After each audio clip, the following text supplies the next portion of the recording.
and welcome to Sacred Spaces. On tonight's show, we're at the beautiful stately home Rippon Lea in Elsternwick, and I'm with Geoffrey Robinson from the Heritage Council of Victoria and Justin Buckley of the National Trust. Welcome, guys. Hi, Glenford. Now, Geoffrey, what attracts you to this place? This is a place I really love. It's a historic house and gardens that I've been coming to with my family for years and years. I've been at loads of industry parties here at Christmas time.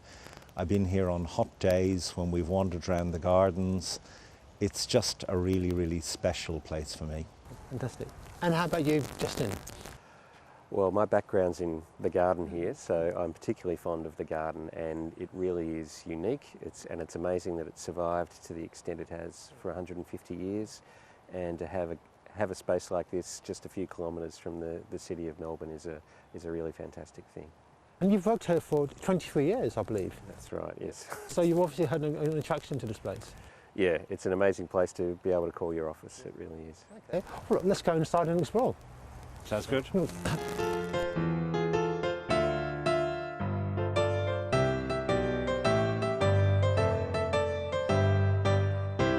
So, Geoffrey, could you give me a brief history of Rippon Lea Estate? Well, the original estate was bought, the land was bought for it by Frederick Sargood. Sargood was a merchant and a politician. He was actually the first defence minister in Victoria.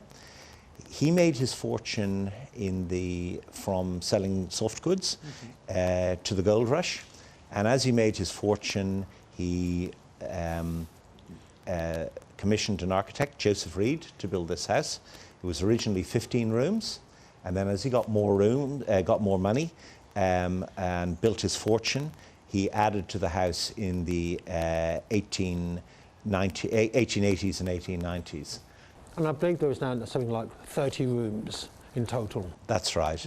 And this space here is the porte cochere, which was added in the 1880s. And you can imagine folk coming to visit the house and coming to a party or something like that, and they draw up in their carriage and they'd get out and they would be dry and undercover. Grand, it is. Yeah, it's beautiful. I wish I had one of these in my place. Well, shall we go inside and explore a bit more? Yep, sounds good. Right.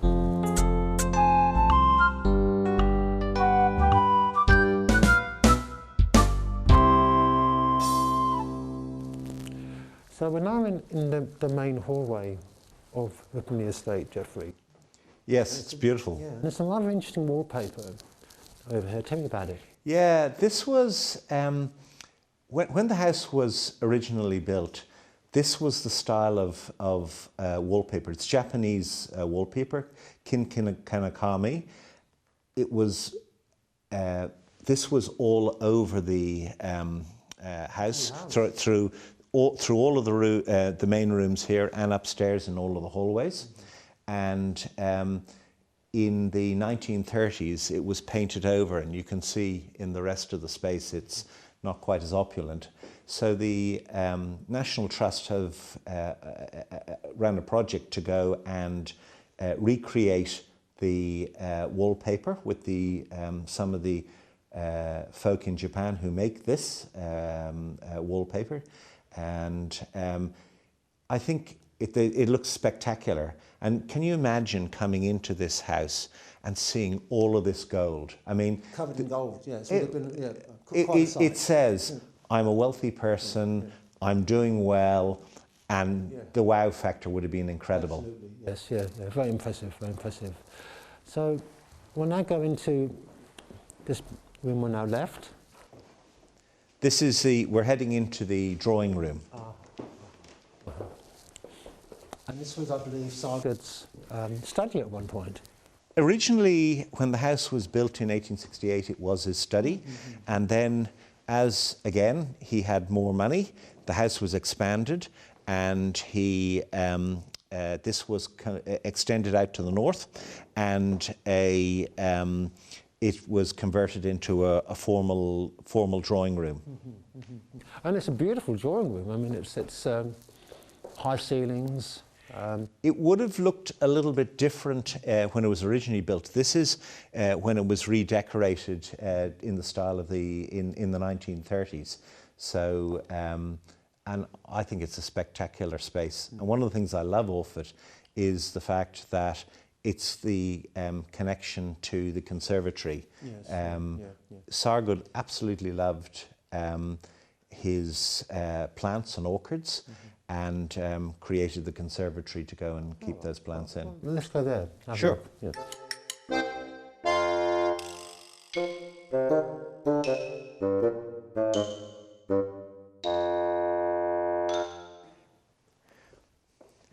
So this is the conservatory, Glenford, and this was a place that Sargood loved. He loved plants and he loved orchids, and this place was created so that you could have plants that needed slightly warmer temperatures in different spaces, and you could control the temperature in the space using these roof vents that are up there. And the original mechanisms for controlling those vents are here on the end. And wouldn't that have been quite advanced for the time? I think it was the technology that was used for these kind of spaces. But I suppose to have a conservatory at that time was, you know, unusual.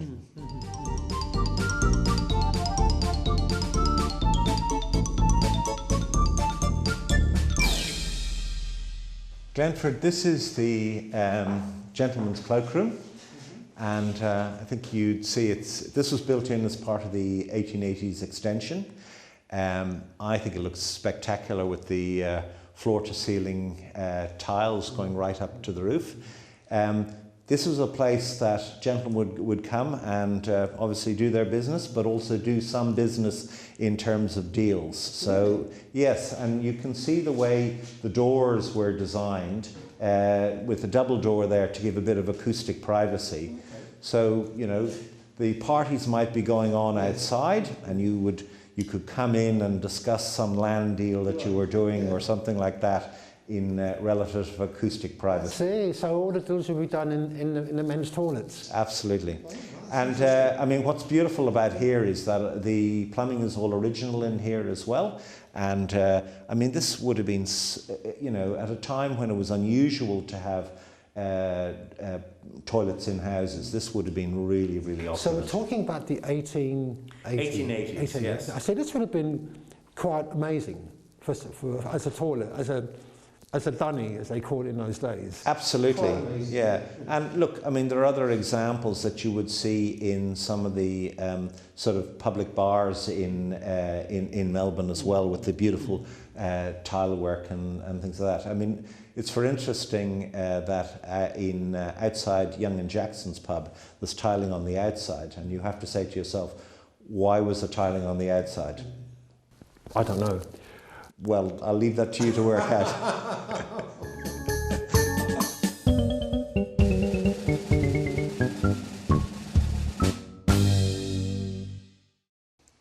Glenford, this is Benjamin Nathan's study, and it's been recreated in a sort of 1930s style.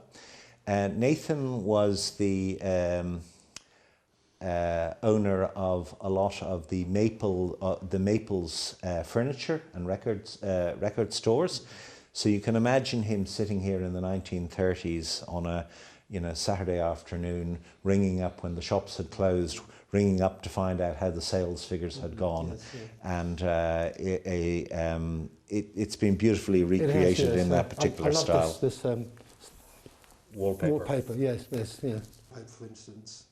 Yeah, the wallpaper's been recreated in a sort of a 1930s sort of Art Deco type style, and also in the space the phone and the typewriter are of that period in the desk, and right over there in the corner is the some of the original safes where they would have kept his money. So.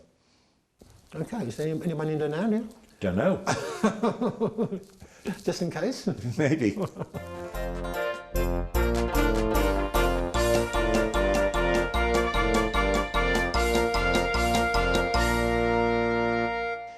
Glenford, we're coming into the sitting room here, and this is where the family would have come together and just relaxed. They could play some board games over there, sit in front of the fire, read some newspapers, and just relax and enjoy themselves. And then if they wanted to come over and you know, play some music or listen to music, they could do that here as well. And all the time they're able to look out over the gardens here in the distance, which are absolutely spectacular. In fact, you can actually see some of the photographs of, this is Louisa Jones on her wedding day, and you can see it's literally taken out there on the veranda. Beautiful. And you can also see her kids on bikes and her 4 children out in the garden as well.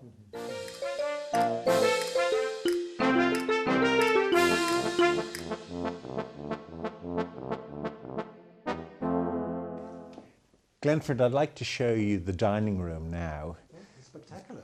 This was redesigned by Louisa Jones, and she kept the original Victorian Turkish carpet, and she has matched everything to it. The chairs, the beautiful Venetian curtains, even down to the chinaware. So she had a real eye for interior design, Louisa. Absolutely. I mean, when you look up at this ceiling, I mean, it's pure Hollywood. A golden ceiling with the lighting hidden away. And she really used to love throwing parties. So who would come to these parties? Oh, the cream of Melbourne society. If you, if we're an important person, an interesting person, and you were invited to one of Louisa Jones's party, you know you truly had arrived. Other things that when she ran these parties, she really wanted them to go well, and she was known for everything working like clockwork. And people couldn't work out how it all, everything flowed so well. And apparently what she had installed was a little button underneath her where she would sit in this carver chair. And when it was ready to have the next course to come in, she'd press the button. Her family didn't know anything about this. The guests didn't know about it, and the next course would come in, and everything. She would just see how meticulous everything was. So done. she was definitely the hostess with the mostess. Absolutely, Glenford.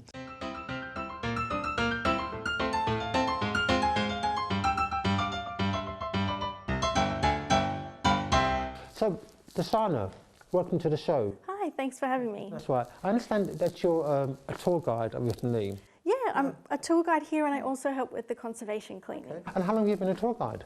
About a year now. Oh, fantastic. Yeah, yeah. So tell me a little bit about this room.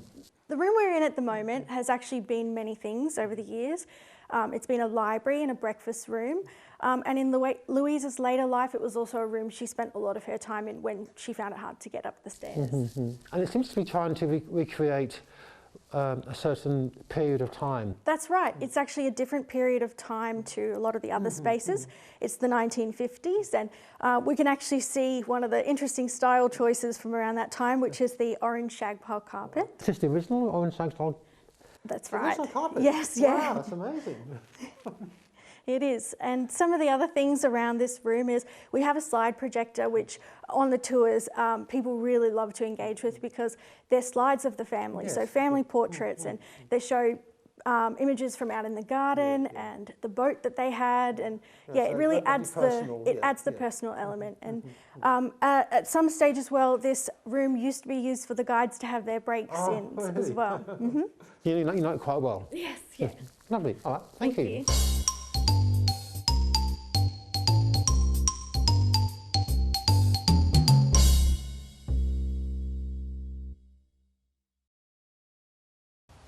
So Justin, tell me about your role at Rippon Lea. So my official title is Executive Manager of South City Properties and National Trust Gardens. Okay. So I oversee all our operations here at Rippon Lea and at a couple of other National Trust properties in the area, Como House and Labassa. And I'm also responsible for all our gardens around Victoria. So you're a busy man. I am. I started as a gardener here 23 years ago, and my role has expanded since, but I guess my heart is still in the garden here at Rippon Lea. Yeah. And this is a very special place with the fernery. Absolutely. So yeah, this is one of the world's great surviving ferneries. For mine, it's the real jewel of Rippon Lea. And ferns were the height of fashion in the 19th century. So people were collecting them, bringing them home. That could either be a little pot on your windowsill, or if you had the means of the SAR goods, you built yourself a fernery like this to house your fern collection. And they weren't rare, so most large public gardens in Victoria had one at the time. There were amazing structures at Geelong Botanic Gardens, Ballarat Botanic Gardens.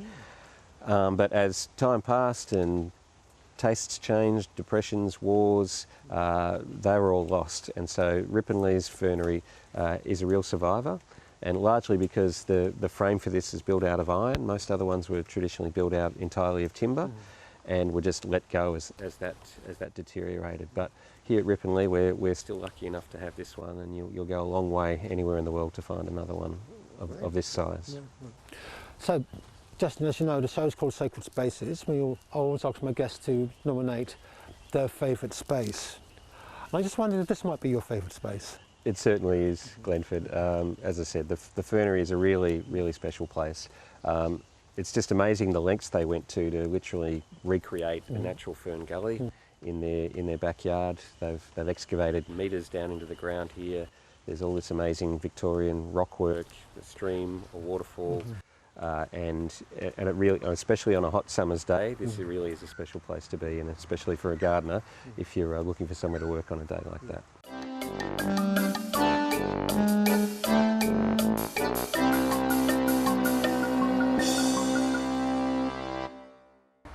So Justin, we're at this beautiful lake, which is a real centrepiece of Rippon Lea Estate. And I just wondered what's been done in terms of preserving the gardens, especially in the face of climate change. Okay, well, water, yeah, the lake is central to our water system here, and of course water is central to the story of the property, but also, I guess, building resilience for the garden into the future. So, yes, it's a very nice ornamental lake. It's also our water supply for the property, and this was designed back in the 1880s by SAR Good as well. So we collect water from the surrounding streets, off buildings on the property. Actually, that waterfall you see running now, that's actually water being pumped over to the property, stored in the lake, and we irrigate the gardens from this water. So we're 95% self-sufficient for water. In terms of the future of what that means, we've been on a long process of upgrading and modernising that 1880s system. So we've got pumps and automatic controllers and modern irrigation system connected to that now. But I guess what's amazing is that an 1880s system has been resurrected effectively and made into a cutting edge 21st century integrated water management system.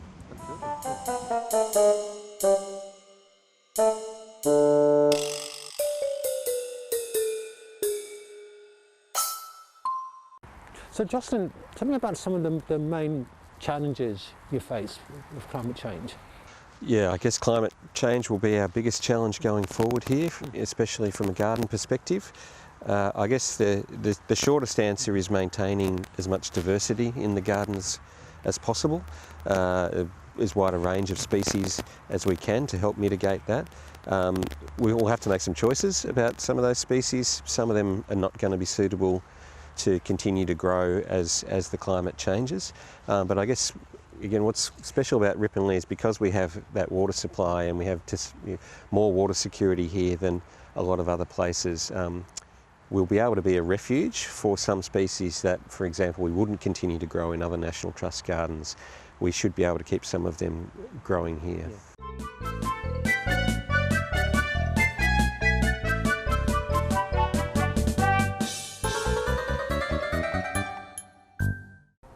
So Justin, we're now in the orchard. Tell me about this part, this area. Yeah, so this is in our heritage orchard. We're in what was the working side of the property. So we talk about Rippon Lea Estate. It really was a large estate. There's 14 acres of the original gardens remaining today, but the original property was 45 acres. and this is what remains of that section of the garden. So in this area they had cows, paddocks, dams, and they grew a lot of fruit and vegetable to feed everyone that lived and worked on the site. I understand there are 120 different types of apples grown here. That's right, apples and pears, 120 different kinds. Today you're lucky if you can find 5 or 6. There was no refrigeration back in that day, so having so many different varieties gave you a really long season. So some of these apples will ripen at Christmas time, some of them right into the winter. So you could basically be picking fresh apples for nearly 6 months of the year. You could store what you had left in your cellar for the next few months until the apples came again.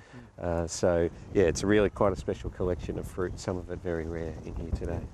Well, look, Justin, thanks for your time. It's been great having you on the show. Thank you. It's Thank you very much. talking to you. Oh, thank you.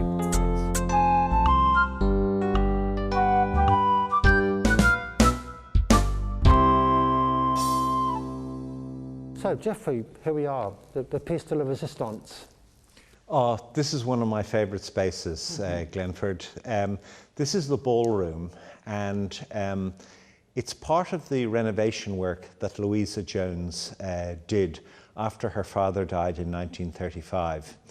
She loved to throw parties, and she loved Hollywood movies, and this whole complex, this ballroom and the swimming pool out there, they were all designed in this Hollywood style to entertain people.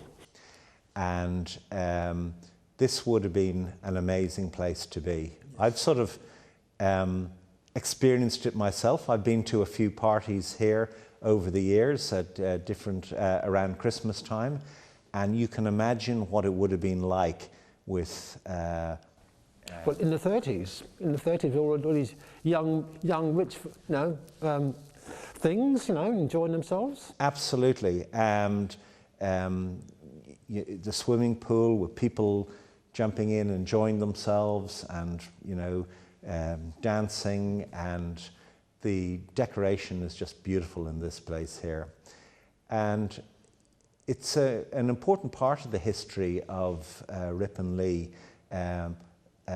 That the fact that there is the original style of building and then this new style as well. And I think you were saying earlier that local residents can just come here free of charge. In the city of Glen Ira and also in the city of Port Phillip, if you're a resident in those spaces and you can register with the National Trust, you can use these facilities at any time. And what's wonderful to go and see is you come here on a weekday during the week, and you can see some mums have come in or dads have come in after school, and they're having a coffee down by the front entrance. Or in the summer, you come in and there's parties happening, or people just wandering through the gardens. Thanks for that, Jeffrey. Now, as part of the show, which is called Sacred Spaces, we always ask our guests to nominate their favourite space in the building. And I suspect this might be yours.